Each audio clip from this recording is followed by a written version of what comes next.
Robert Card. It was here, while at an Army training in New York last July, that Lewiston mass shooter Robert Card's commanders called police after seeing his mental health decline. He needs to be evaluated. He needs to talk to a medical professional and figure out why he's here in the. And while he did get some treatment after that, a new investigation from the U.S. Army Reserves found a series of failures among Card's commanders and case managers led him to fall through the cracks.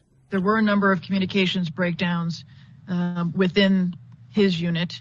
There were a number of concerns that could have been addressed. Among those, how Card's care was handled at a psychiatric hospital in New York. Card was diagnosed with a brief psychotic disorder by staff at Four Winds Hospital after displaying psychosis and homicidal ideation. The hospital then attempted to involuntarily commit Card, but he was released just days before his court hearing.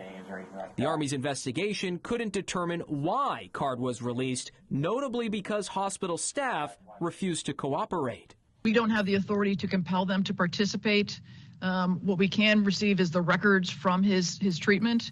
But those records also created concerns as Army leaders found Card's commanders failed to file certain incident reports and other paperwork.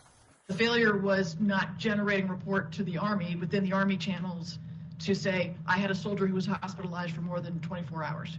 And that is a requirement to do that. The investigation also found breakdowns after Card's release when he returned here to Maine.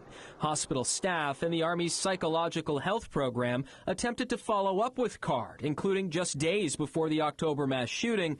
But because he was unresponsive, they closed his case and deemed him not a threat, a practice that was standard policy at the time, but has since been amended with more recommended changes in the works.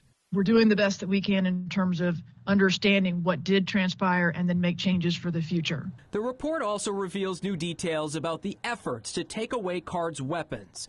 While access to military weapons were restricted, investigators found Card's superiors tried to coordinate the removal of personal weapons from his Bowdoin home, but did not have the authority to do so.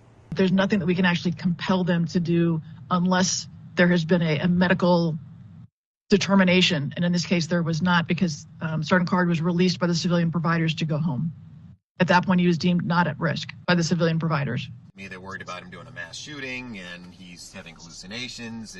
The report also put some blame on the actions of local law enforcement, including the Saginaw County Sheriff's Office, which conducted a welfare check on Card just weeks before the shooting but never came face to face with him. Investigators said the Army has limited power over reservists and that local deputies had the best chance of intervening. Writing in their report, I find SCSO had the best chance of impacting Sergeant First Class Card's actions.